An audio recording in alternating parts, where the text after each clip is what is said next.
El que anda con maldicientes es porque se quiere perder. Santiago 3:13 al 16, vamos a leer en la Reina Valera 60. Dice la Biblia en el nombre del Señor Jesús: ¿quién es sabio y entendido entre vosotros? Muestre por la buena conducta sus obras en sabia mansedumbre. Pero si tenéis celos amargos y contención en vuestro corazón, no os jactéis, ni mintáis contra la verdad, porque esta sabiduría no es la que desciende de lo alto, sino terrenal, animal, diabólica, porque donde hay celos y contención, allí hay perturbación y toda obra perversa. Señor Jesucristo, ante ti estamos reconociendo tu majestad, tu grandeza y tu hermosura, nuestra necesidad y dependencia de ti. Te suplico, por favor, que nos bendigas en esta noche, hablándonos por tu santa y gloriosa palabra, que desde el niño hasta el anciano, Señor, todos podamos entender que el que se congrega habitualmente en tu casa hasta el que llega por primera vez, también sea alcanzado por tu palabra, a través de la radio, a través de la página de internet, de Facebook, Señor, y los vecinos, todos, porque tu palabra no vuelve vacía nunca. En el nombre del Señor Jesús, amén. Por favor, siéntese dándole gloria al Señor. Continuamos con emociones que intoxican y matan. Hablemos esta noche un poco acerca de celos. Usted se ha preguntado, por ejemplo, en Gálatas 5, cuando uno lee ahí las obras de la carne, esto se lo dejo a manera de ejercicio. En Gálatas 5, cuando se lee sobre el fruto del Espíritu y las obras de la carne, hablando de las obras de la carne, y se manifiesta son las obras de la carne, que son tal. Pero cuando llega a celo, no, eso no está en singular, está en plural. Dice celos. Celos. Si usted quiere, compruébelo.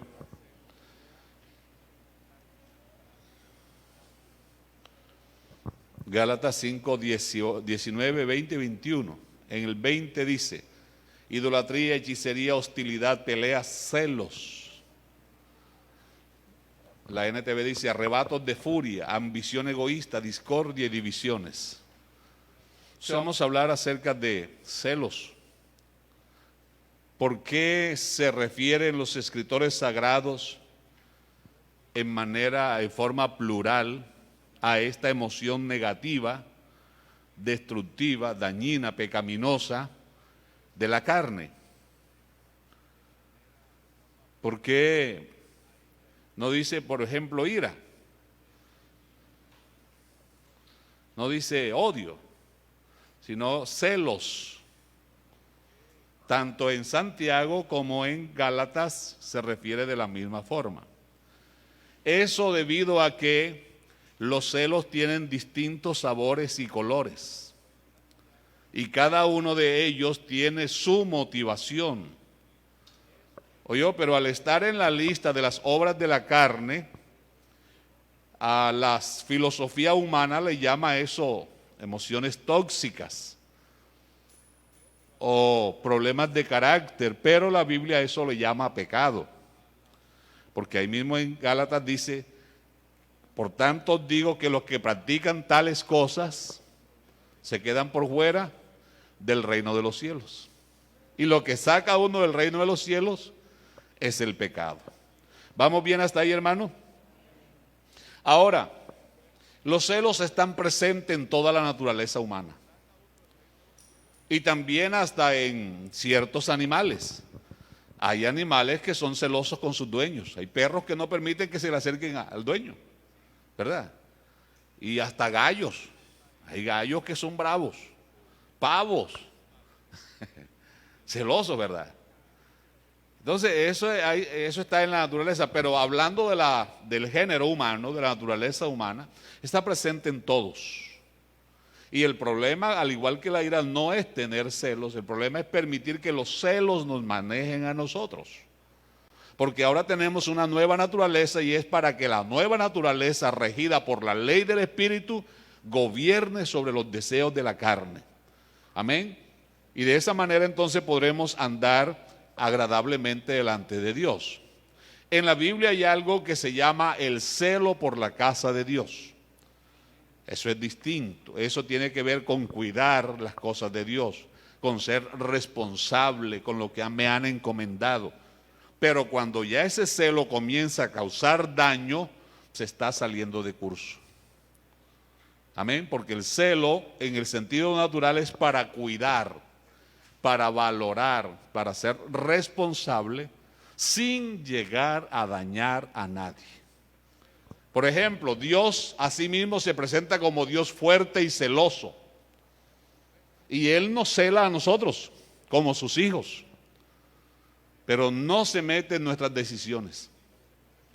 Así nuestras decisiones sean equivocadas, Dios no se mete en nuestras decisiones. ¿Oyó? Pero cuando ve que el diablo se está pasando de piña con nosotros, ahí sí se mete. Porque fiel es Dios que no os dejará ser tentado más de lo que podamos resistir. ¿Sí o no? ¿Qué dice la Biblia? Ok. Entonces, celos en el sentido natural es ser diligente, es mostrar interés, es ser responsable, es ayudar a cuidar sin dañar, insisto en esto. Cuando ya causa alguna clase de daño, hermano, ya hay problema. ¿Oyó? Porque este celo de Dios procede de la misma fuente de donde procede el amor, y el amor no le hace daño a nadie. ¿Es así o no es así? Ok. Según la lengua española, el término que se traduce entre nosotros como celos se deriva de una palabra o una raíz latina que es celus. Celus. Que tiene los sinónimos como ardor, hervir por dentro, o también el sentido de estar como una olla de agua hirviendo o un volcán en ebullición, continuo movimiento que no deja tener tranquilidad. Amén. Entonces vamos a la Biblia para no estarnos metiendo tanto en la... Decía que los celos se refiere o se usa el término celos porque tienen distintos orígenes y cada uno tiene sus matices, pero igual son destructivos, son dañinos. Por ejemplo, celos familiares. Celos familiares. Esos celos familiares los encontramos enmarcados en la historia de José y sus hermanos. ¿Recuerda esa historia? Es una de las más famosas. Dice Génesis 37, 2 al 4. Génesis, voy a estar leyendo textos de la NTV, Nueva Traducción Viviente. Génesis 37, 2 al 4 dice: este es el relato de Jacob y su familia. Cuando José tenía 17 años, era un adolescente de edad, a menudo cuidaba los rebaños de su padre, trabajaba para sus medios hermanos, los hijos de Biltia y de Silpa, dos de las esposas de su padre, así que le acostumbraba a su padre le contaba a su padre acerca de las fechorías que hacían sus hermanos. Jacob amaba a José más que a sus otros hijos, porque le había nacido en su vejez. Por eso un día Jacob mandó hacer un regalo especial para José, una hermosa túnica. Versículo 4. Pero por el contrario sus hermanos lo odiaban porque su padre lo amaba más que a ellos. No dirigían ni una sola palabra amable a José. Mire cómo se va rompiendo la armonía y la unidad familiar por causa de los celos entre hermanos. Amén. Vamos al capítulo 37, versículos 8.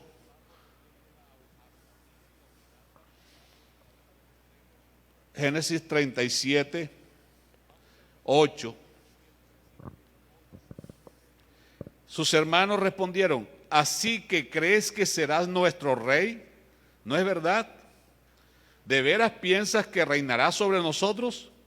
Así que lo odiaron aún más debido a sus sueños y la forma en que los contaba. Versículo 11, por favor, del 37.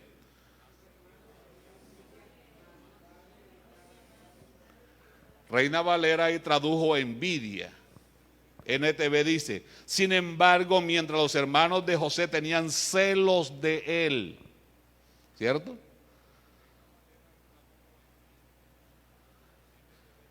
NTV, nueva traducción viviente. Sin embargo, mientras los hermanos de José tenían celos de él, su padre estaba intrigado por el significado de los sueños.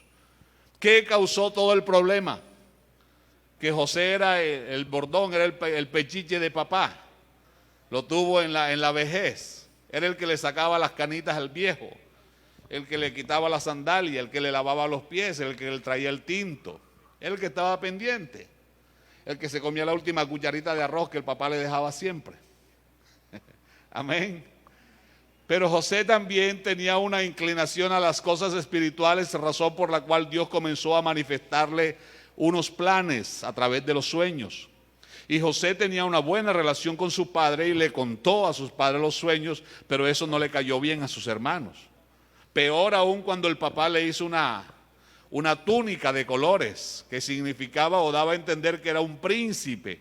Pero es que todos los 12 eran príncipes. A los 12 se les reconoce como los príncipes de Israel, ¿verdad? Como los patriarcas de la nación de Israel. Pero se encelaron con el muchacho. Ahora, ¿qué le produjeron esos celos a estos muchachos con respecto a José? ¿Ganas de qué? De abrazarlo, de quererlo, de felicitarlo, de ayudarlo. Eso se lo dejo a su propia conclusión, porque el tiempo no me alcanza. Solamente le voy a dar los apuntes. Entonces, celos familiares. Segunda clase de celos, celos ministeriales. Y no vaya a pensar ahora que voy a hablar de mis compañeros pastores. No. Quiero hacerles saber o recordarle a la iglesia que el Señor ha derramado en toda la iglesia dones. ¿Cierto? Dones. Y cada uno es responsable de la forma como administra ese don. Así está escrito en 1 Pedro 4:10. Cada uno según la gracia que recibió de Dios, ministrela a los demás como buenos administradores de la multiforme gracia de Dios. Y Pablo escribe a los Corintios: se requiere de los administradores que cada uno sea hallado como fiel. Entonces, si a ti Pedro dice, si a ti te dio el don de presidir, hazlo, pero hazlo para Dios. Si te dio el don de aconsejar, hazlo, pero hazlo para Dios. O sea, la capacidad que Dios te haya dado, no la uses para enseñorearte de nadie, sino para honrar a Dios y bendecir a aquel que no tiene la capacidad que tú tienes. ¿De acuerdo? Entonces, en el uso de esos dones, todos nos convertimos en ministros. ¿Oyó? El desarrollo de ese don se llama ministerio. Cuando el evangelista está evangelizando a una alma perdida, ¿qué está haciendo? Está ministrando. Cuando los que tienen esa capacidad para tocar, componer y entonar están dirigiéndonos en la alabanza, ¿qué están haciendo? Están ministrando. Entonces, es posible que dentro de la congregación se den celos ministeriales, porque entran a competir. Eso se puede dar a nivel individual, a nivel grupal, que si el comité de escuela dominical está haciendo la escuela bíblica vacacional, entonces ahora los jóvenes, vamos a hacer una semana los jóvenes para ver cuál va a quedar mejor, y se entra en una competencia.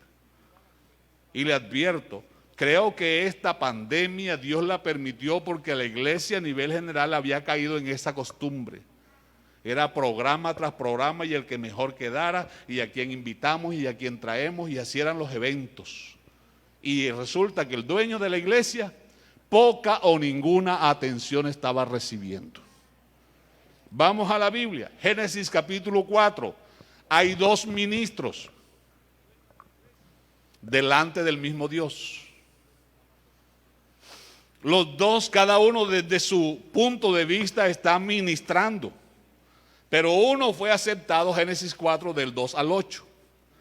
Uno fue aceptado él como ministro y también lo que él ministró, ¿verdad? El otro, en cambio, fue rechazado él como ministro. Se le brindó oportunidad para que rectificara, para que cambiara. Se le dijo: ¿por qué estás enojado? ¿Por qué estás triste? Si haces el bien, serás enaltecido. O sea, si ministras como debes ministrar, serás puesto en alto. Si haces el mal, el pecado está ahí esperando para enseñorearse de ti. Le estoy contando la historia de Caín y Abel, Génesis 4, 2 al 8. Porque el problema no fue lo que ofrecieron, el problema estaba en los ministros. Oye, el problema no fue la ofrenda de Caín, el problema era Caín. Porque Dios no rechazó la ofrenda de Caín, sino a Caín. Y miró Jehová con agrado a Caín. Dice Génesis 4, 2 al 8. Tiempo después dio a luz al hermano de Caín y le puso por nombre Abel. Cuando crecieron, Abel se hizo pastor de ovejas, mientras que Caín se dedicó al cultivar la tierra. Siga, por favor. Al llegar el tiempo de la cosecha, Caín presentó algunos de sus cultivos como ofrenda para el Señor. Está ministrando, ¿sí o no? Y está ministrando delante del Señor. Seguimos. Abel también presentó una ofrenda, lo mejor de las primeras crías de los corderos de su rebaño. El Señor aceptó ¿a quién?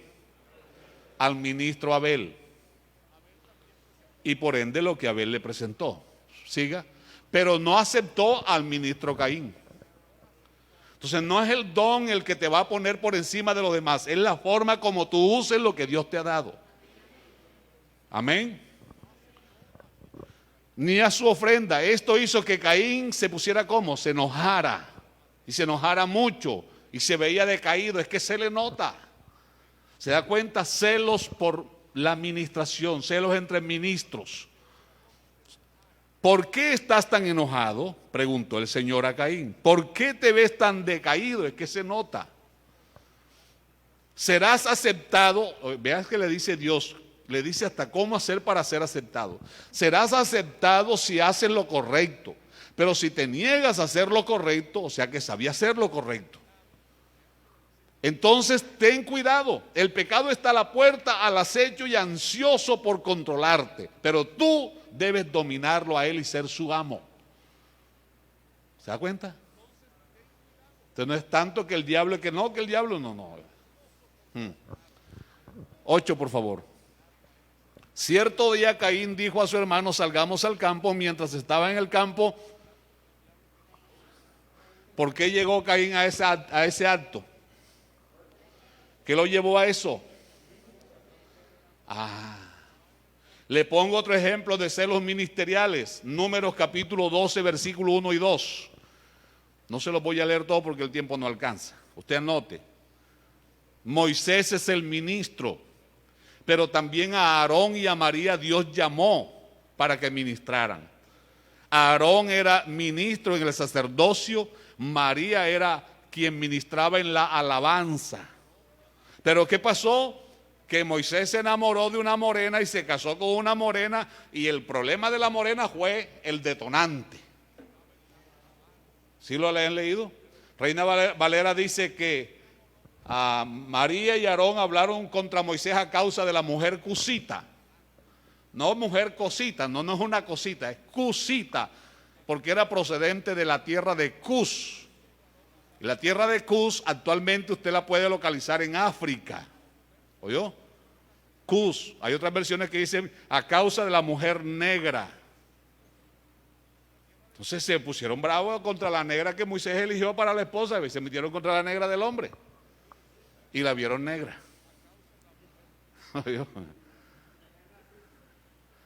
Yo no sé si eran racistas, yo no me voy a meter para allá.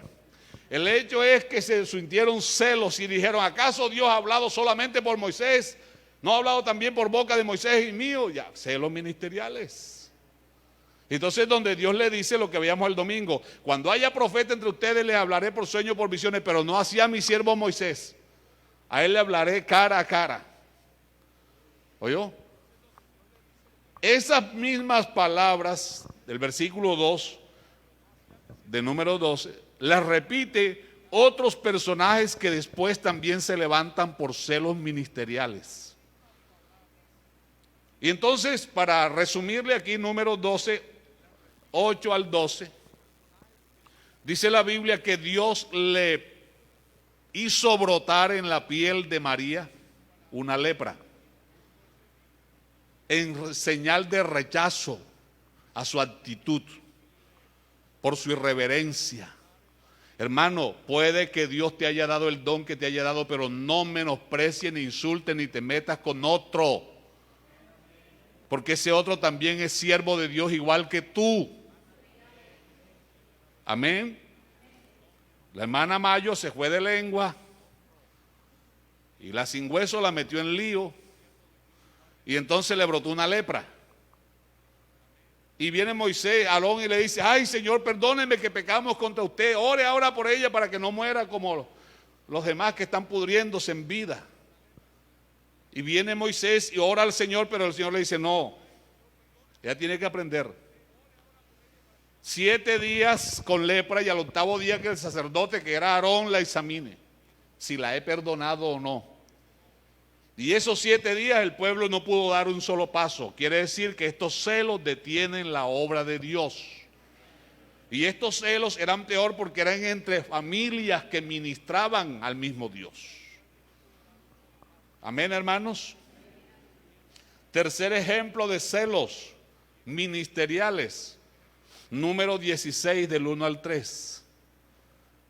Un hombre llamado Coré, que pertenecía a la tribu de Leví. Números 16, 1 al 3. Se juntó con otro sinvergüenza llamado Coré, y otro igual que él llamado Datán, y otro igual llamado Abirán. Datán y Abirán eran de la tribu de Benjamín. Coré, por su parte, era levita, hacía parte de la tribu de Leví, o sea que hacía parte del grupo sacerdotal. Pero según los historiadores, investigando un poco, cuando Moisés recogió para la construcción del tabernáculo, que dice: todo aquel que fue estimulado de su corazón trajo,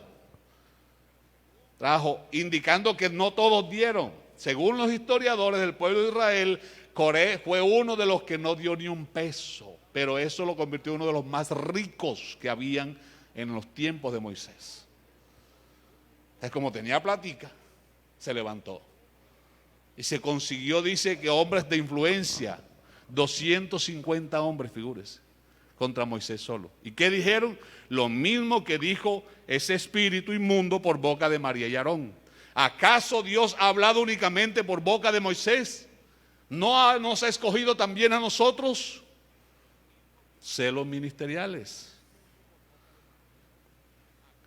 Coré pertenecía a la tribu de Leví, y la tribu de Leví, Aarón era el sacerdote, y de ahí toda su descendencia, los levitas, fueron escogidos para que ministraran el tabernáculo. Pero ahora querían ser los líderes, y Moisés no estaba ahí porque quiso, porque si estaba porque Dios lo colocó. ¿Qué trajo aquello? Dice la Biblia que Moisés clamó, y Dios y dijo: bueno, vamos a pedirle a Dios y que Él muestre quién es de Él y quién no. Vamos a hacer una cosa. Mañana vamos a presentarnos ante el tabernáculo.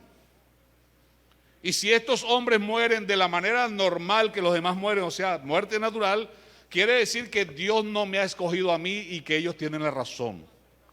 Pero si ellos llegan a morir de una muerte distinta a la forma como mueren los mortales, entonces quiere decir que Dios está conmigo. Y la ira de Dios se encendió porque dice que cuando hablaron contra Moisés, Dios los oyó. Lo mismo que dice de Aarón y María, que Dios lo oye todo. Y Dios le dijo a Moisés: dile al pueblo que se aparte de la tienda de esta gente. ¿Oyó? Eso es número 16 del 27 al 33, para no cansarlos. Números 16, 27 al 33. Dile que se aparten de la tienda de esta gente. Y así lo hizo Moisés y todos corrieron. Pero Coré Datán y Abirán y sus familias se quedaron ahí. ¿Y qué dice la Escritura? Que en ese mismo momento que acabó Moisés de hablar, la tierra se abrió de debajo de Coré, Datán y Abirán, y se los tragó vivos. ¿Oyó? Solo escaparon los hijos de Coré, porque dice, yo creo que eso se lo enseñé hace unos días ya, que ellos se separaron de la tienda de su padre. Esos hijos de Coré son los que componen los salmos que aparecen como los hijos de Coré. Pero los que no se apartaron, que se quedaron con su papá, ahí se los tragó la tierra vivos. Querían conseguirlo todo y al final no consiguieron nada. ¿Cuántos celos llevamos ya? Familiares, ministeriales. Bueno, tercero, celos laborales. No, hermano, que mire que fulanito estaba varado y me dijo que le ayudara a conseguir un trabajo en la empresa donde yo estoy y ahora me está ahora me está tumbando para sacarme a mí y quedarse él. Celos laborales. Se lo voy a resumir en un texto, Mateo 20, 1 al 15. Anótelo y en la casa tiene la tarea de estudiar. Yo le cuento la historia, Mateo 20, 1 al 15. Dijo el Señor, el reino de los cielos es semejante a un hombre que salió a contratar obreros para su viña. Y llegando a la plaza a las 9 de la mañana encontró unos que estaban desocupados y les dijo, ¿qué hacen aquí? No, nadie nos ha contratado, vayan a mi viña, les voy a pagar un denario al día. ¿Les sirve o no les sirve? Claro, si estamos parados. Se fueron para la viña a recoger la uva que se estaba dañando. A las 10 y a las 11 volvió otra vez y contrató otro personal y así estuvo hasta las 5 que contrató a los últimos. Esos trabajaron una sola hora. Cuando terminaron la jornada de trabajo, el dueño del trabajo le dijo al administrador, llama a los trabajadores y págale a todos, comenzando con los últimos. Entonces a los últimos que trabajaron una hora, venga, un denario. Y enseguidita los primeros se enchuquizaron. Algunos saben de qué estoy hablando. Se transformaron. Y enseguida fue que fueron haciendo manifestaciones. Y entre ellos, ay, ¿qué pasa? ¿Cómo así? Que estos que trabajaron una hora le van a pagar como si hubieran trabajado todo el día. Y les fueron a reclamar al dueño del trabajo.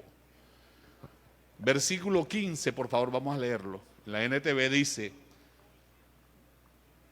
lo voy a leer desde el 13. Él respondió a uno de ellos, amigo, no te he sido injusto. ¿Acaso tú no acordaste conmigo que trabajarías todo el día por el salario acostumbrado? Toma tu dinero y vete. Quise pagarle a este último trabajador lo mismo que a ti. ¿Acaso es contra la ley que yo haga lo que quiera con mi dinero? Versículo al final dice, ¿te pones celoso porque soy bondadoso con otros? Es que no es justo. Y no es justo, y hablando de justicia. Oiga, cuando están en la mala, le prometen el cielo y la tierra al Señor. Luego que el Señor les ha dado la mano, entonces el Señor es injusto. Porque este que acabó de convertirse ya lo bautizó con el Espíritu Santo, y yo que llevo tantos años no me llena con el Espíritu Santo. Pero ¿dónde va a meter el Espíritu Santo si en tu corazón lo que hay es puro odio y celos? Hombre, digan amén los aburridos siquiera. Alabanza. Gracias a Dios, de que los hay, los hay. Celos laborales. Y eso mismo pasa en los comités, que este sí trabaja, que aquel no trabaja. Y entonces porque aquel trabaja voy a buscar la manera de desacreditarle el trabajo, de echarle por tierra el trabajo. No, hermano, si trabajamos para el Señor, el día que el Señor nos llamó, ¿a usted qué le prometió? El día que el Señor te salvó, ¿qué te prometió? A ver, dígame, muéstreme un documento donde él haya afirmado que le ofrecía tal cosa que se le iba a dar. A Mateo solamente le dijo, sígueme. No le ofreció nada.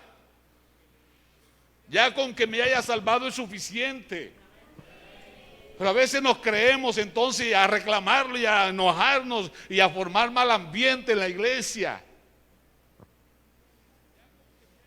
Y eso pasa también a nivel ministerial. Ah, no, que tú eres un pelado y estás en la central de Corozal. Y yo, ¿qué culpa tengo? Aquí tengo un general de 3 soles, vea. Hermano Víctor, para honra y gloria del Señor. Lo que esas personas, la hermana Cándida, trabajaron, lo que esa gente vivió, lo que sufrió, no se compara con las facilidades que tenemos hoy. Pero es que Dios los llamó a ellos para hacer un trabajo en su tiempo y gracias a Dios que lo hicieron y están aquí para honra y gloria del Señor. Yo no tengo la culpa de haber sido llamado ahora en la última hora, no sé. Pero lo cierto es que tanto ellos como yo servimos al mismo Padre y con el corazón agradecido estamos aquí.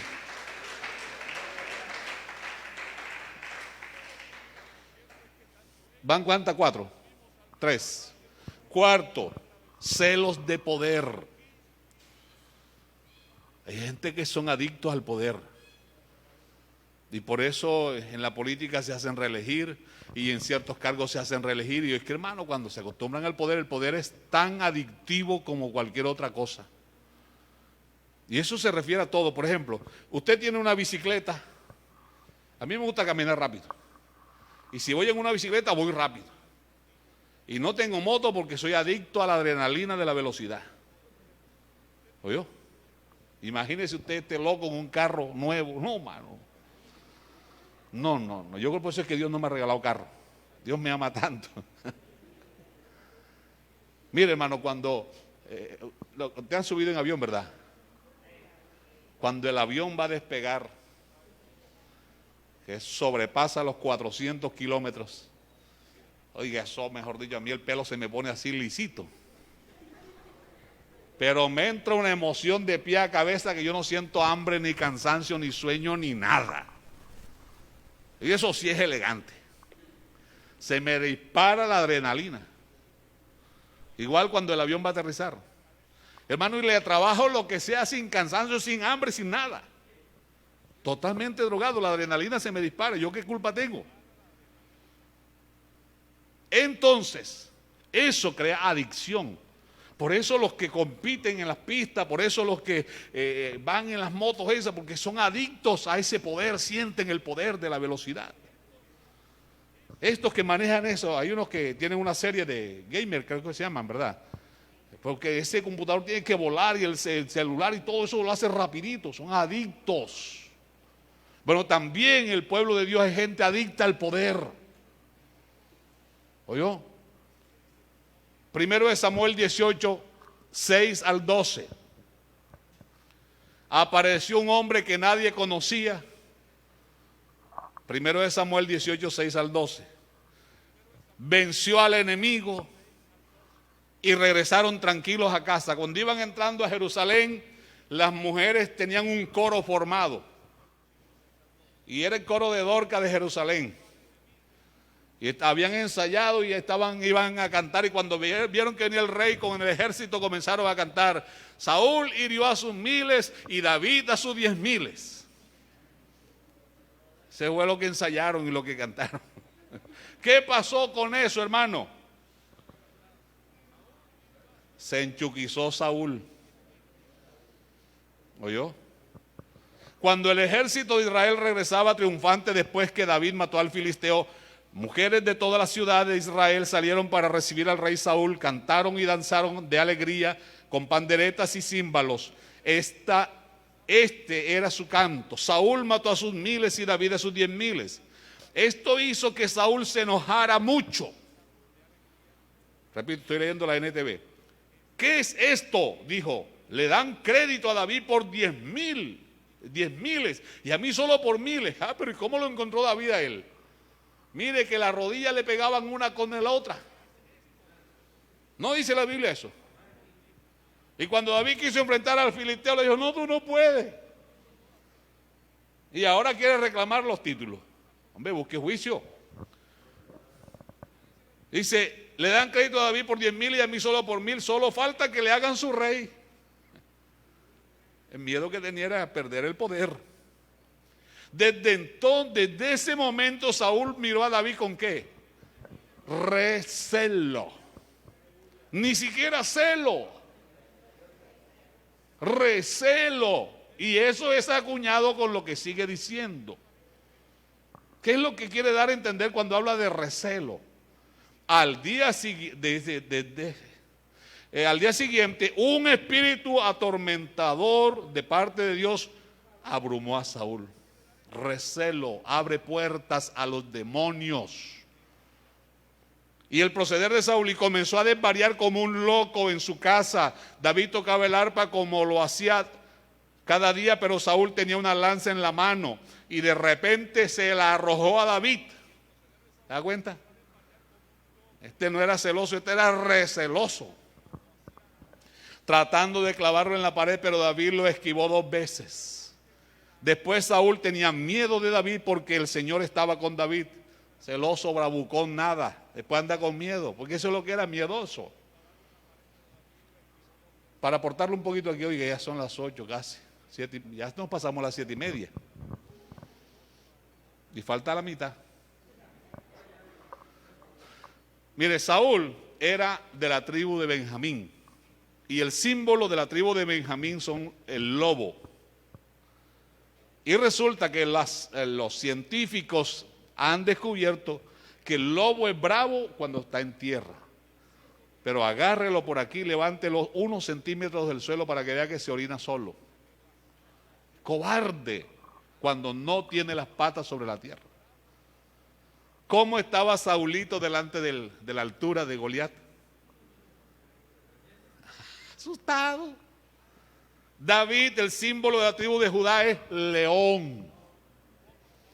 Y aunque este era un cachorro, ese no tenía miedo. La simbología bíblica es interesante, pero se la dejo y no le voy a dar más detalles, porque eso no se trata de esto. Entonces, celos ¿qué? Laborales. Son estos, ¿verdad? De poder, perdón, celos de poder. Muy bien. Celos por envidia. Celos por envidia. Este vendría siendo el número ¿qué? 5. Celos por envidia. Dice la Escritura, Hechos 4:34, 27 al 34. Hechos 4, 27 al 34. Hechos 4, 27 al 34. No habían necesitado entre ellos, porque los que tenían terrenos o casa los vendían y llevaban el dinero a los apóstoles para que ellos lo dieran a los que pasaban necesidades. Por ejemplo, versículo 36, había un tal José a quien los apóstoles pusieron el sobrenombre de Bernabé, que quiere decir hijo de consolación o hijo de ánimo. Él pertenecía a la tribu de Leví. Los levitas no debían tener herencia, tierra, pero este tenía una herencia ahí. Y era oriundo de la isla de Chipre. Vendió un campo que tenía y llevó el dinero a los apóstoles. Esa acción de José, a quien pusieron por nombre Bernabé, despertó la envidia en lo que dice en el capítulo 5, versículo 1 al 10. Un señor llamado Ananías, viendo que a José le cambiaron el nombre por Bernabé, y como que no estaba contento con ese nombre de Ananías, entonces vamos también nosotros para que a ti te cambien el nombre ese de Zafira, y a mí me cambien el de Ananías, pronto me pongan Moisés. Y dice la Biblia que también vendieron una finquita. Pero la envidia es familia de los celos y produce segundas intenciones. Hechos 5, 1 al 10, voy a leer rápidamente. Pero había cierto hombre, ese pero es un conector con el capítulo 4. Pero había cierto hombre llamado Ananías, quien junto con su esposa Zafira vendió una propiedad. Y llevó solo una parte del dinero a los apóstoles, pero afirmó que era la suma total de la venta. Con el consentimiento de su esposa se quedó con el resto. Y a la hermanita Zafira. Versículo 3. Entonces Pedro le dijo: Ananías, ¿por qué has permitido mire quién anda detrás de todo esto, que Satanás llenara tu corazón? Le mentiste al Espíritu Santo y te quedaste con una parte del dinero. La decisión de vender o no la propiedad fue tuya. Nosotros no te la pedimos, nadie te obligó. Y después de venderla, el dinero también era tuyo, para regalarlo o no. ¿Cómo pudiste hacer algo así? No nos mentiste a nosotros, sino a Dios. En cuanto Ananías oyó estas palabras, cayó al suelo y se murió. Vea la cosa. Todos los que se enteraron de lo que sucedió quedaron aterrados. Después de unos muchachos se levantaron, lo envolvieron en una sábana, lo sacaron y lo enterraron. Como 3 horas más tarde, entró su esposa sin saber lo que había pasado. Pedro le preguntó: ¿fue esto lo que el dinero que tú y tu esposo recibieron por la venta del terreno? Sí, claro. Y hasta se echó una carcajada. Sí, contestó ella, claro, ese fue el precio. Pedro le dijo: ¿cómo pudieron ustedes dos siquiera pensar en conspirar para poner a prueba el Espíritu del Señor de esta manera? Los jóvenes que enterraron a tu esposo están justo afuera de la puerta, ellos también te sacarán cargando a ti. Al instante ella cayó al suelo y murió. Cuando los jóvenes entraron y vieron que estaba muerta, la sacaron y la enterraron al lado de su esposo. ¿Qué los llevaron a eso? ¿Qué necesidad tenían de eso? Mira a dónde conduce todo esto. Celos, ya finalmente, celos matrimoniales. Celos en la pareja. Eso se llama científicamente celotipia. Celotipia. Y se edifica sobre la inseguridad, sobre problemas de autoestima, sea alta o baja, no importa.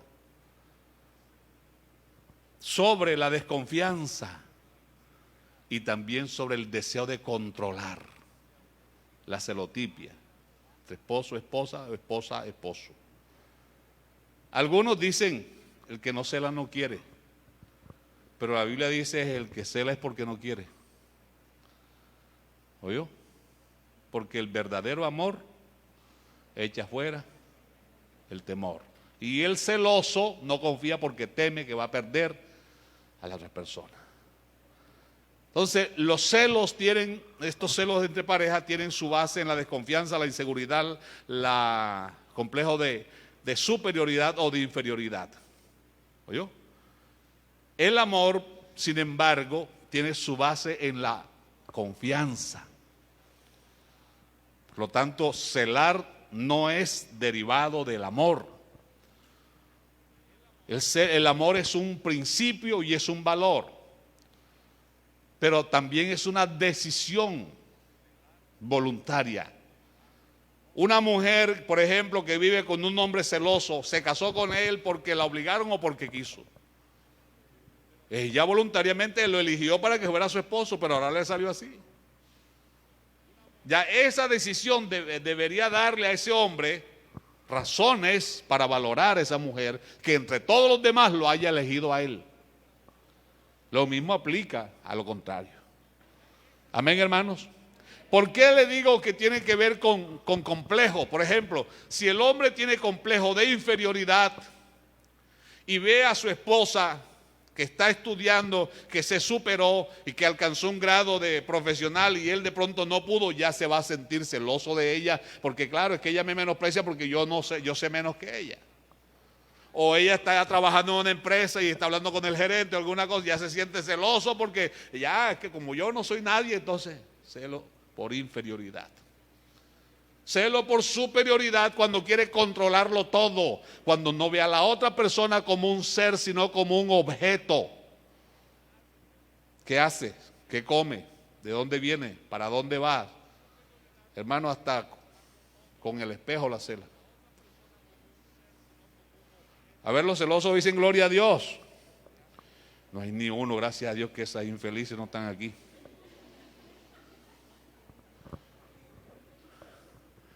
Hermano mío, no, yo hablé contra los que no están aquí, No, usted no se sienta ofendido. Oiga. Hermanos, el celoso hiere y se hiere a sí mismo. Ofende. Los celos van asfixiando, van dejando a la otra persona sin espacio.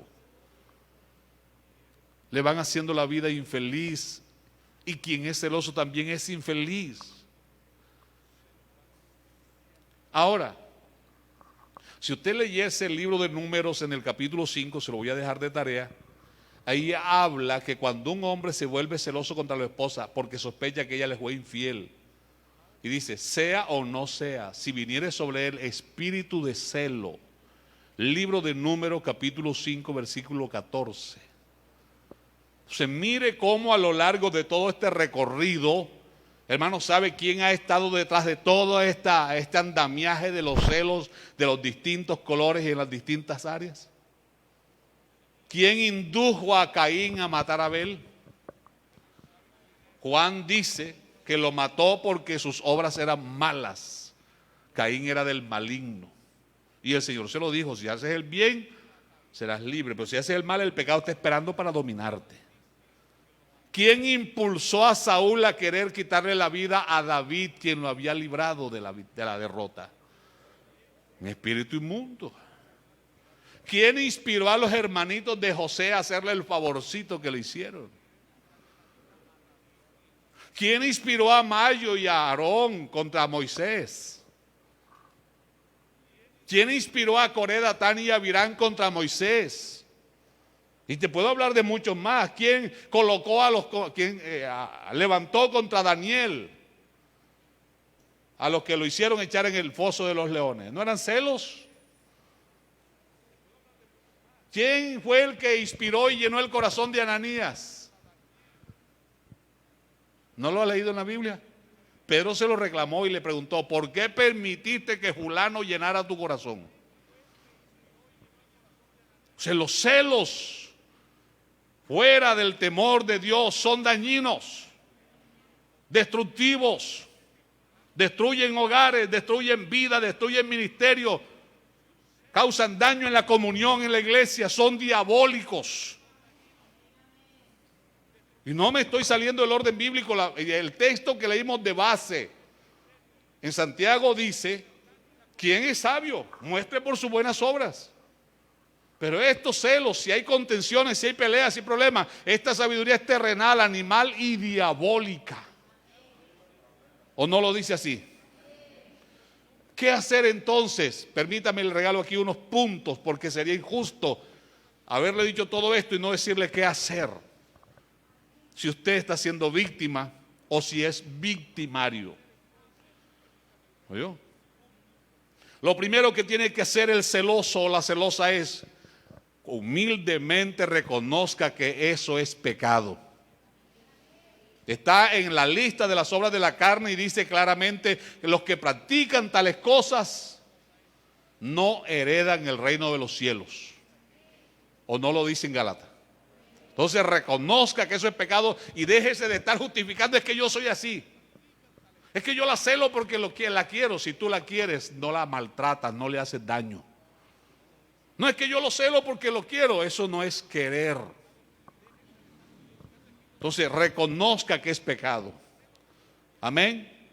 Y por ser pecado te hace daño a ti por practicarlo y le hace daño a la otra persona o a las otras personas. Segundo, si ya reconoces que es pecado, arrepiéntete. Porque el que reconoce sus pecados y se arrepiente, alcanza la misericordia de Dios. Esa es la promesa bíblica. Pero el que los encubre, ¿cómo le va? Se lo traga la tierra vivo. ¿Oyó? Usted primero reconozca. Segundo, arrepiéntase. Tercero, pida perdón. Hermano, ya le pedí perdón a Dios y a los que has dañado. Y a tu esposa, a tu esposo ya le pediste perdón, pero de corazón. Que no sean lágrimas de cocodrilo. Pídale perdón a Dios porque ese sentimiento no se lo colocó Dios. Eso está en su vieja naturaleza y usted se ha dejado gobernar de esa vieja naturaleza. Para eso Dios le ha dado una nueva naturaleza, para que por el Espíritu Santo gobernemos esos malos deseos. Amén. Entonces, primero reconozca, segundo arrepiéntase, tercero pida perdón. Reconozca que es pecado. Arrepiéntase del pecado. Pida perdón a Dios y a quien ha hecho daño. Otro, reconozca que necesita ayuda. No se la tire de loco, no es que yo soy así. Si no has podido, busca ayuda. Hay ayuda profesional y en la iglesia hay hermanos que tienen dones del Espíritu Santo. Hay gente con experiencia que te puede guiar.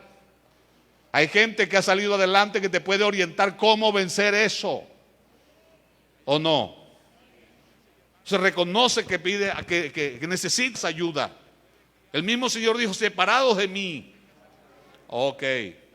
Otro, reconozca, entienda y acepte que la otra persona a la que está celando no es un objeto, no es un libro que usted va a comprar y que esto me pertenece. No, reconozca que esa es una persona, es un ser que merece respeto, por la cual el Señor pagó el mismo precio que pagó por usted. Porque el celoso quiere tratar al otro como si fuera un objeto. No, es que esta es mi propiedad. ¿Cuál propiedad? Y por eso entonces terminan las desgracias en los hogares. Amén. Acepte. ¿Oyó? Acepte. 6. Acepte que la otra persona no es menos que usted. Pero acepte también que usted no es más que nadie. Romanos 12 nos dice, cada uno piense de sí mismo, ni tú eres más que nadie, pero tampoco eres menos que nadie. Delante de Dios valemos lo mismo. El alma suya vale lo mismo que la mía. Pero acéptelo, reconózcalo, entiéndalo. De lo contrario no lo vas a poder superar. 7, confíe. El celoso le cuesta confiar. El celoso no confía ni en los amigos. Y entonces contrata investigadores y vigilantes y coloca cámaras. Confíe. ¿En quién debe confiar? Primero, confíe en Dios, que es el Todopoderoso. Segundo, confíe en esa persona que está a su lado, porque si esa persona, vuelvo y repito, te eligió para que fuera su esposo, ella pudo haber elegido a cualquier otro hombre, pero te eligió a ti. Eso debe valer, eso debe ser considerado. O entre todas las mujeres te eligió a ti y está contigo.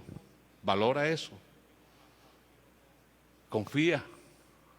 Primero en Dios. Segundo, confía en tu pareja, que si está contigo hasta hoy, te ha soportado es porque te ama demasiado. Tercero, confía en ti.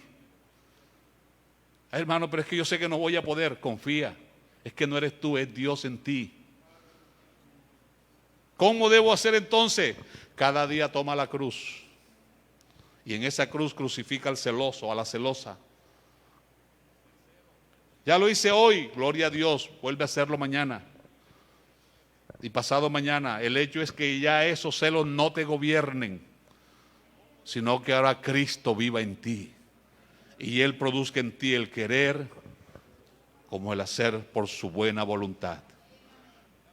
9, el que está siendo celado, este consejo es para usted, él o la que está siendo celada, demuestre con hechos que lo que dice el celoso de usted no es verdad. Que le están poniendo marido, los hechos hablan más que las palabras. No, que usted va a encontrarse con los hombres que vayan en la iglesia, con el pastor, que usted va a encontrarse con las mujeres en la iglesia, quién sabe con quién anda, con las hermanitas.